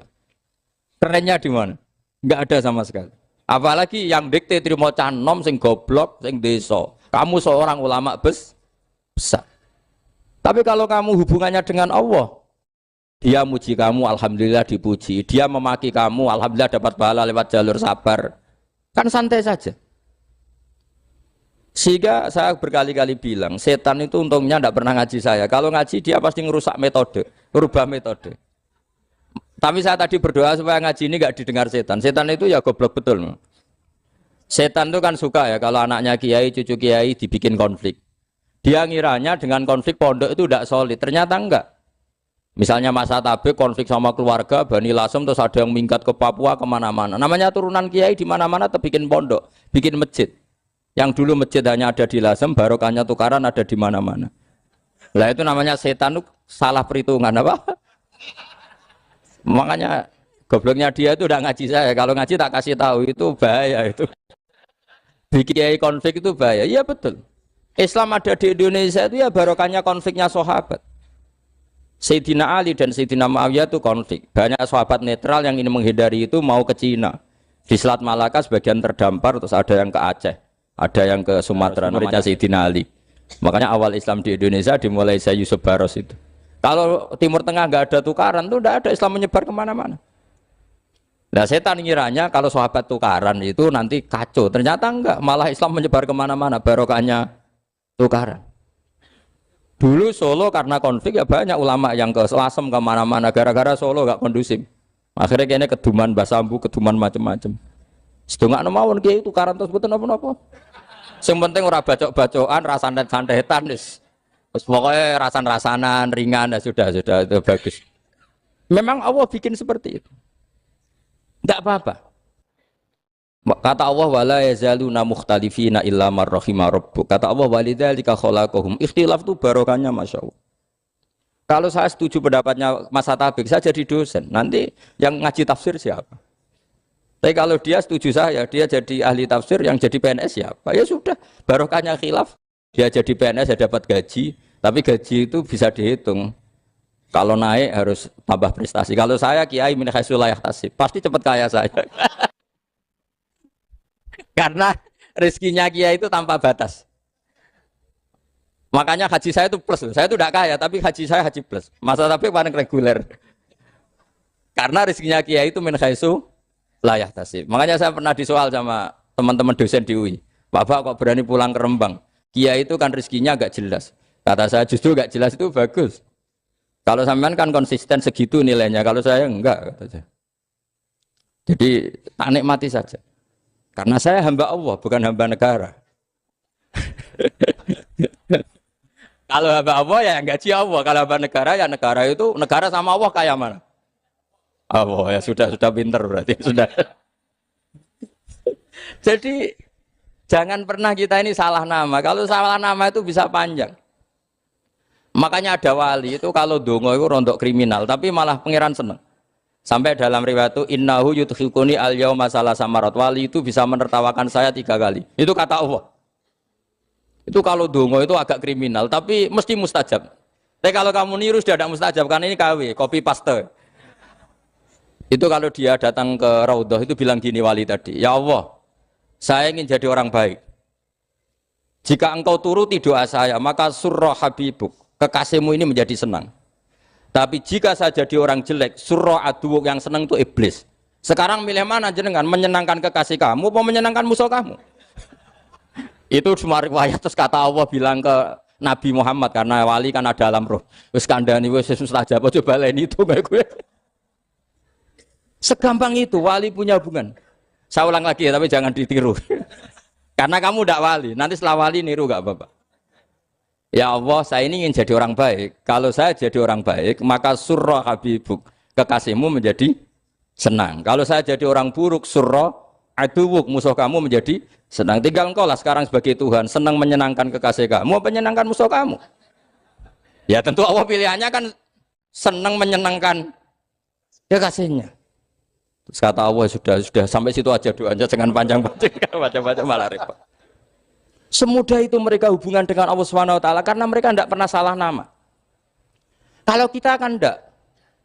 Kita tidak mesti walinya, tidak mesti istiqomahnya, kiai saja karena diangkat MUI, bukan karena kiai betul, atau diangkat di struktur kepengurusan NU. Terus doa pakai namanya sendiri, ya Allah, saya ini ngitmai agama sudah lama, mbok ya saya ini jadi gini-gini. Status kamu itu belum ada di arsy. Ini penting saya utarakan, jadi nama status itu penting sekali. Sehingga semua kesalahan saya ulang lagi itu karena status.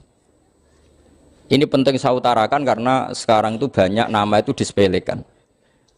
Saya itu sering sinau kamus, jadi saya termasuk menekuni tafsir itu diantaranya menekuni kamus. Saya punya kamus banyak. Mulai yang dikarang orang setengah kafir, munjid itu kan, kafir tapi setengah. Karena timnya banyak yang muslim juga. Ada yang Verus Abadi, macam-macam. Yang saya kenang dari kamus, di antara kamus yang saya kenang tentu miliknya Said Zabidi, kamus Mukhid itu. Ada kamus milik saya namanya Mukhtarus Sikhah. Itu dikarang oleh orang alim. Itu bilang begini. Sama tak bedai sekarang. Lafat ilah itu maknanya apa? Tuhan kan? Tasniahnya apa? Dia bilang isim ini tidak punya tasniah. Dia bilang ilah. Normalnya tasniahnya ilahani. Jam'anya taksir alihah. Tapi kata dia nggak boleh. Lughat seperti itu nggak boleh. Karena kullusmin harus yadullu ala aini musammahu. Ilah itu nama tunggal untuk Allah. Sehingga karena Allah itu tunggal nggak boleh ada tasniahnya ilahani. Karena kalau ilahani berarti kamu nerjemah apa? Dua Tuhan. Berarti kamu nganggap ada Zaidun. Ketika Zaid dua kamu bilang Zaidani. Kalau banyak kan nggak pernah ada Tuhan dua atau tiga. Makanya kata pengarangnya itu Abu Bakar Ar-Razi itu kata beliau, wahadal ismu la musanna lahu wala jam'a wa innama jama'uhu wa sannauhu katanya. Isim ini tidak punya tasniah, tidak punya jamak. Tapi kalau orang-orang katanya, orang-orang itu bilang ini ada jamaknya, ada tasniahnya. Ini penting sekali.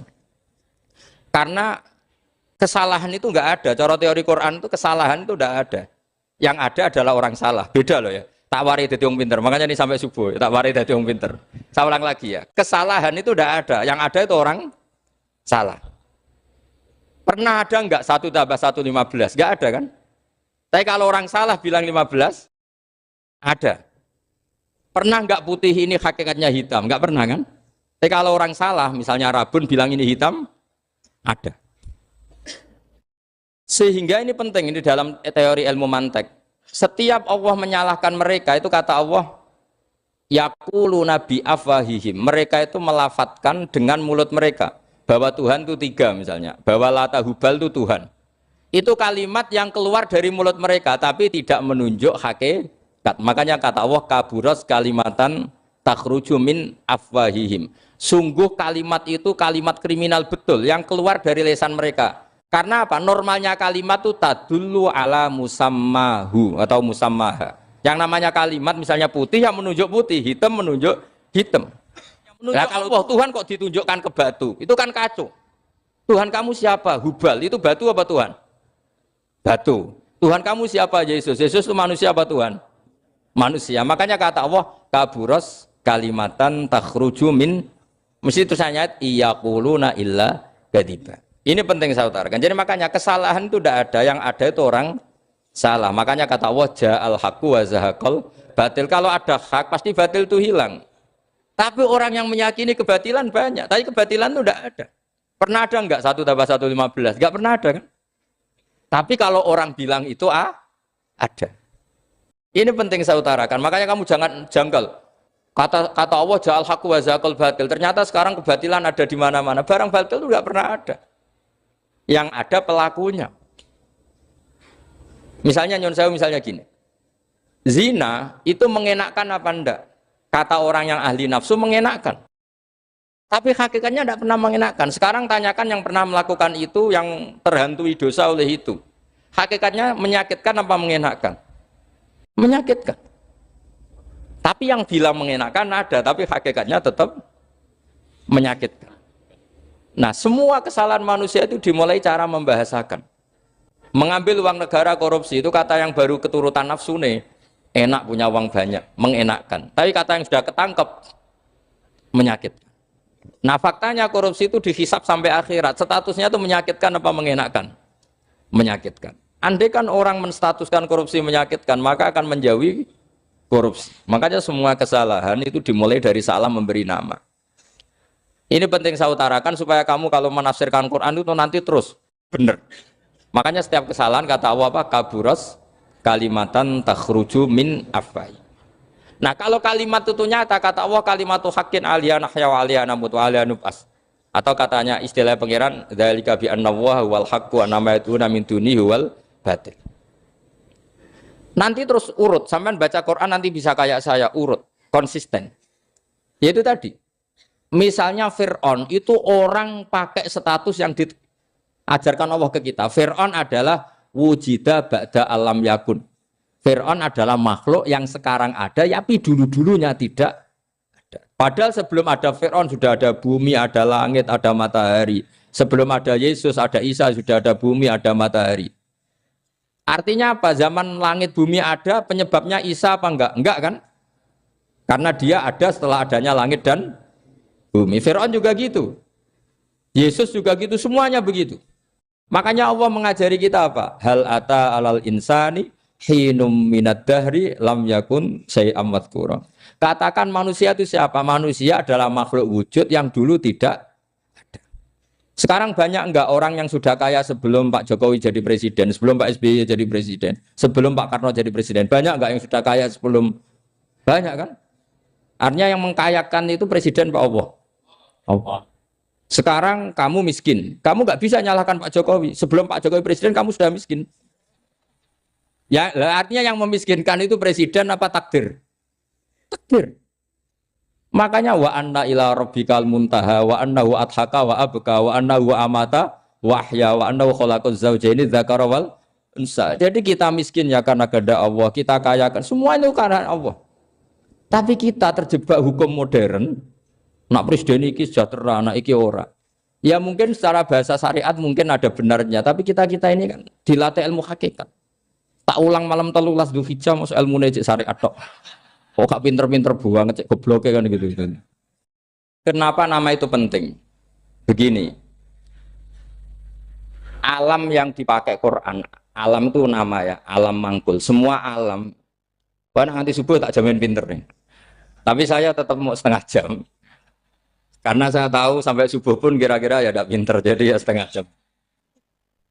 Jadi nanti kalau kamu ditanya, kenapa tidak pinter? Mari Gus Bak mulangnya mau setengah jam. Punya alasan. Kalau sampai subuh kok gak pinter kan? Goblok banget nanti subuh orang pinter.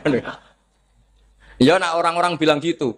Lah anak saya ngomongin, oh mesti salah metode. Gurunya yang salah. Diulang orang pinter-pinter mesti salah sih mulang gitu. Malah repot lagi nanti. Saya beri satu teori bahwa nama itu penting. Rasulullah itu pernah guyon gini. Ini guyon betul ada di hadis Sahih, ada di juz 3 di kitab Bukhari. Allah itu kalau ingin bully, Allah itu suka bully, suka goda orang. Kalau ingin bully orang kafir itu menamakan kekasihnya namanya Muhammad. Makanya Nabi pernah guyon. Ala ta'jabuna kaifa yasrifu wa anni syatma quraisin wa la'nahu. Kenapa Anda enggak pernah berpikir bahwa Allah begitu mencintai saya sampai bikin nama untuk saya itu nama yang membingungkan semua orang kafir. Karena kalau Abu Jahal nyari Muhammad mana itu kalau kamu tahu bahasa Arab, berarti artinya kan orang terpuji mana. Padahal Abu Jahal itu menghindari kata orang terpuji. Jadi bingung dia. Muhammad kamu jancuk, coba kamu terjemah. Wahai orang terpuji kamu. Itu kan kado semua. Makanya Allah itu suka bully. Jadi kata Nabi Muhammad, kamu tahu betapa Allah itu mencintai saya dan bikin bingung orang-orang yang menghujat saya. Karena mereka kalau menghujat saya tetap menamai Muhammad. Itu coba kalau kamu tahu bahasa Arab, maknanya Muhammad orang yang berarti kira-kira kalau Abu Jahal Misa itu jancuk kamu Muhammad. Berarti artinya apa? Wahai orang terpuji, kamu jancuk. Ini kalimat yang kacau kan? Akhirnya Abu Jahal pinter. Kalau nyari Muhammad bilang gitu. Ya mudammam, enal mudammam. Makanya kata Nabi, yastamu namudammaman wa yal'aunu namudammaman wa ana Muhammad. Akhirnya Abu Jahal kalau nyari Muhammad, enal mudammam, mana orang yang tercela? Akhirnya orang-orang tanya, mudammam itu siapa? Muhammad itu loh. Akhirnya dia keinginan lagi. Ya Muhammad itu loh. Akhirnya ya bilang Muhammad lagi. Jadi kayak apa?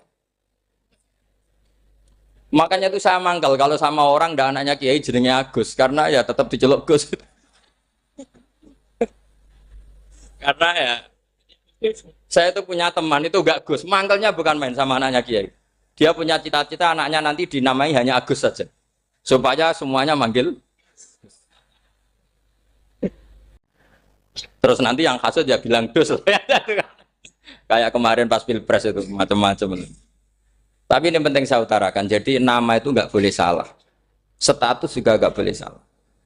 Makanya saya ingin misalnya anaknya Kiai kok jadi pejabat, ya sudahlah jabat itu. Saya betul, saya sampai sekarang dengan Gus Yasin itu ya tetap nyucup. Saya bilang ini putra guru saya, ini Gus saya.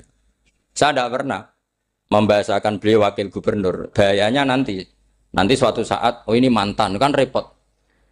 Jadi ini penting, status itu penting. Orang sekali salah status itu bahaya, ke depan itu bahaya sekali. Karena tadi saya bilang, tadi misalnya banyak kan anaknya orang-orang alim alamah, terus anak cucunya jadi dosen atau jadi doktor gitu. Terus ini yang jadi status. Nggak boleh seperti itu. Ya sudah, dokter secara akademik, dia jadi PNS karena kestatusan itu, tapi di keluarga tetap saja status alimnya saja. Atau mudawimul khairi, mudawimut tahajud, mudawimu apalah. Ini selalu tahajud, ini selalu deres, ini selalu ibadah. Sehingga anak cucu kita ya kenangannya itu. Anak-anak saya meskipun kecil itu jamaah terus, karena ya saya selalu jamaah. Dan saya melihat, kalau anak saya tanya, Pak, kenapa Bapak sholat terus? Ya saya bilang, sepantesnya jadi manusia sujud, cuma selama melok dudunya, melok nganggo, pangeran dibayari ya ora gelem. Kata saya gitu, wong nganggo mewong ya bayar, lagi nganggo bumine pangeran ra bayar wis, anggap aja sujud itu bayar, kata saya gitu. Sehingga merasa sujud itu satu identitas. Ini penting saya utarakan karena tadi saya betul-betul mengenang istilah Allah wa 'allama Adamal asma. Semua kesalahan itu kata para nabi inhiya illa asma'un samaitumuha antum ba'atau. Kita membahasakan misalnya Presiden Amerika orang terkuat di dunia. Bagaimana mungkin orang terkuat kemudian agak mangan sedino lemes? Hebatnya ning ndi? Iku nak pas mulas weteng ya agak ngising ya lemes. Hebatnya apa? Makanya Allah ketika menerangkan Isa itu tidak Tuhan, itu Allah sederhana cara ngendikan. Karena yakulani to amal masih ibnu Maryam illa rasul. Qad khalas min qablihir rusul. Wa ummuhu siddiqah kana yakulani to'am. Artinya kalau Isa itu tidak mangan ya lemes. Nak keluarkan ya kudu ngising. Lah terus mbok sembah terus piye?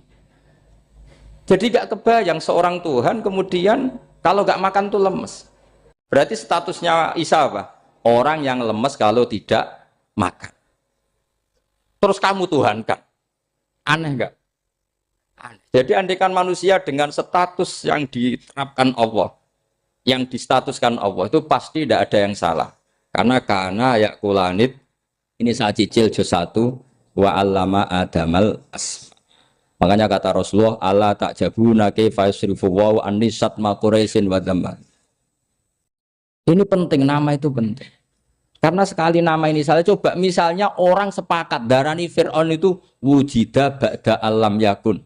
Fir'aun itu ada yang dulu-dulunya tidak ada. Hal ata alal insani hinum minad dahri lam yakun sayam mat. Coba kalau kamu melihat, sekarang kamu hidup itu apa? Untuk sujud. Sujud itu murah, gampang. Untuk mengenal Allah. Allah itu gampang kita kenal. Karena Allah itu adzaru minadz dzahir. Adzaru dzahir itu Allah. Zat yang begitu jelas. Lah mati itu mau apa? Ya menuju Allah. Hidup menyaksikan Allah, mati menyaksikan Allah. Itu nyaman. Yang menjadi tidak nyaman karena kamu salah bikin status. Hidup untuk menggapai cita-cita, untuk sukses. Tek wong komunis yo muni ngono, lonte yo muni ngono, copet yo muni ngono. Rumah samu sing men bahagia aku kiai tok. Rumah samu sing men duwe akeh kiai tok. Coba copet kamu tanya, kenapa kamu nyopet? Ingin punya uang banyak. Terus kiai tak kok sering dakwah kena opo? Repot to. Ngajape ngono maksudnya. Tapi nak jawab dakwah nyebarno Islam, aku ora dibayar apa-apa. Waras berarti, napa? Ini penting saya utarakan, makanya saya itu mau ngajar itu diantara itu. Al ismu ya dulu ala musamma. Maka itu hebatnya Quran. Quran itu ketika menjamakkan kata ilah itu diulang. Qul law kana ma'ahu alihatun kama yaqulun, kata Allah. Karena lafaz ilah itu tidak boleh dijamakkan. Itu jamak kriminal. Loh kok tidak kriminal gimana coba? Kalau Zaidun itu satu, boleh enggak kamu mengatakan ja'a Zaidani? Enggak boleh kan? Kalau Zaidun satu, boleh enggak kamu mengatakan ja'a Zaiduna? Enggak boleh kan? Sama ilah itu satu apa dua? Satu. Boleh enggak kamu katakan ilahani, dua Tuhan? Enggak boleh. Makanya Allah kalau mengatakan alihah itu qul law kana ma'ahu alihah, andekan. Lau itu andekan. Itu aja masih ditututi kama yaqulun, sebagaimana mereka katakan. Karena lafaz ilah itu tidak pernah punya jama' alihah. Makanya Allah mengatakan qul law kana ma'ahu alihah, masih ditambahi kama yaqulun, tapi itu kata mereka kira-kira gitu. Maka kenangan saya sama Mbak Turekan, saya ini masih pernah cucu sama Mbak Turekan karena saya mbah saya kandung namanya Fatimah, itu abahnya itu orang sini, Fakhriyas itu. Ibunya itu orang Kudus, makanya saya ini ya turunan Kudus, turunan Nas.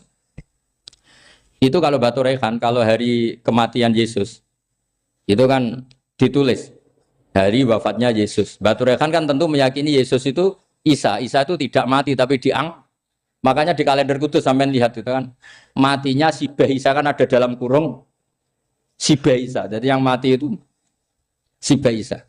Karena kalau yang mati Isa kan menyalahi Quran wa ma qataluhu wa ma salabuhu walakin subyalah. Maka ditulis kematian Sibah Isa.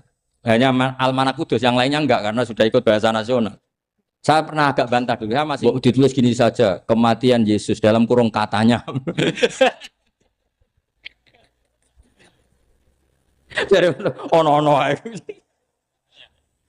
Karena saya ini teori Quran. Quran itu kalau ada bahasa salah, itu diulang.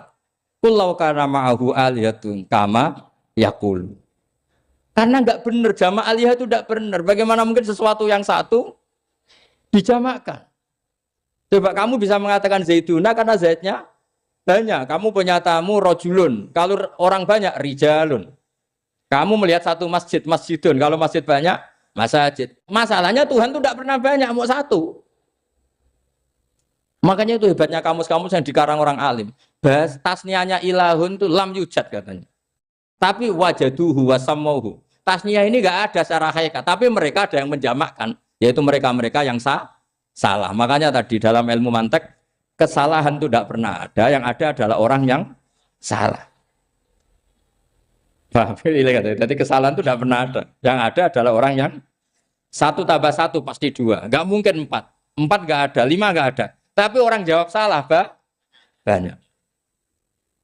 Nah, itu namanya ilmu. Ya, makanya yang namanya ismu itu mesti ya dulu ala musamma. Andai kan orang mengatakan Lata Uzza, ini batu yang dipahat oleh si A. Dulu pesennya di Muntilan, batunya dari Mojokerto. Dulu pas bikin tangannya protol terus disemen, dilakban.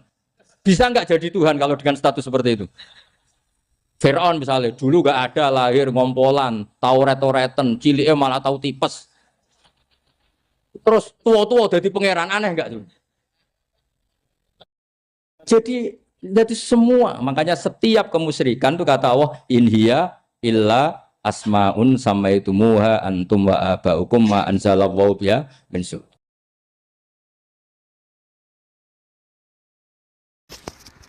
Pulau kenangan cerita dari Mbah Mun yang paling saya kenang itu gini. Dulu ono santri nakal. Biasanya ora dulu tok, saiki luwih akeh, tapi sawangane cerita kan kudu dulu karena sejarah itu syaratnya harus diomongkan dulu.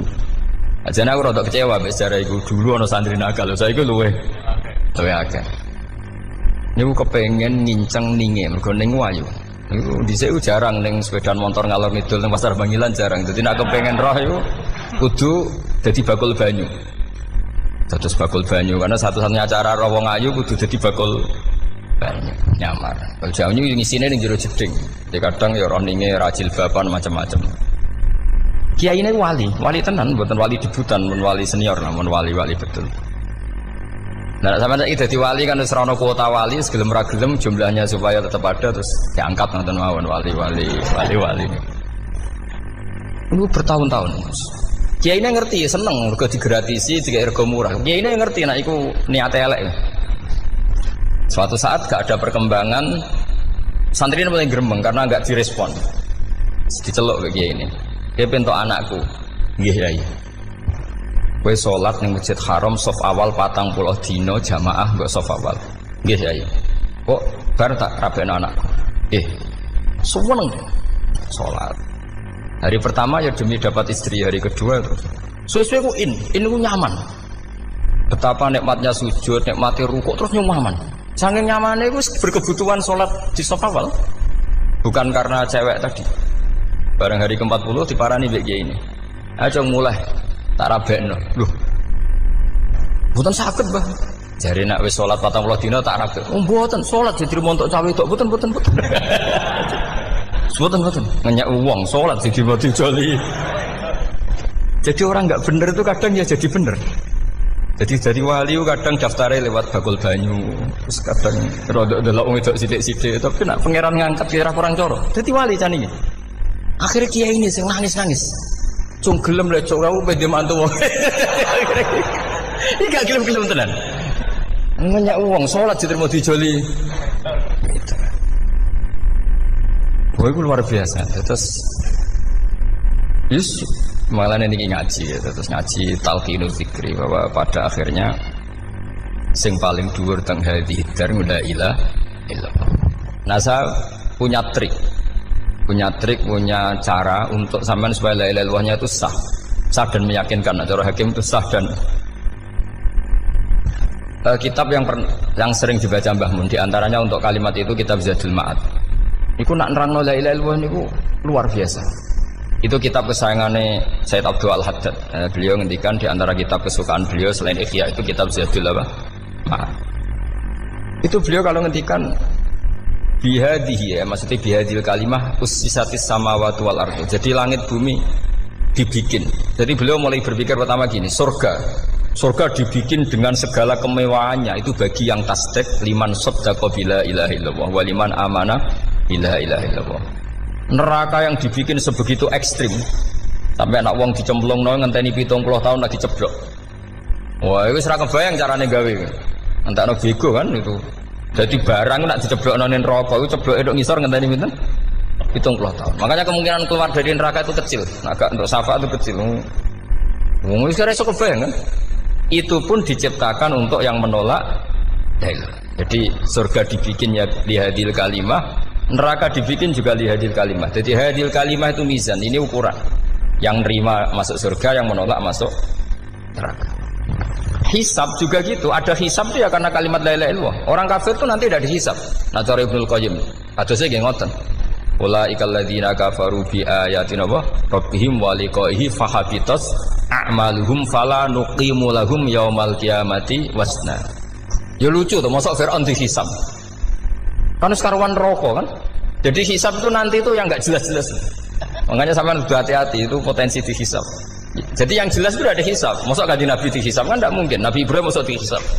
Fir'aun masa di karena yang jelas surganya enggak dihisab, yang jelas nerakanya juga enggak dihisab. Tapi nak sering pengajian yo teko, dangdutan yo teko lah ini yang ini yang itu. Ya itu hisab itu. Delok biskop yo bayar, mlebu masjid yo bayar. Cuma ada biskop 10.000, nak masjid 2.000. Itu ya hisab itu nanti. Jadi orang kafir yang karuan kafirnya itu istilah Quran fala nuqimu lahum yaumal qiyamati wasna. Nah, artinya ada hisab juga tolak ukurnya la ilaha illallah. Terus wabihadil kalimah bu isatir rasul. Karena kalimat ini rasul diutus untuk melatih la ilaha illallah. Jadi kalimat ini luar biasa. Tapi setelah jadi tahlil terus mau coba ngantuk, berjumlah kakean kan terus akhirnya gak sakral.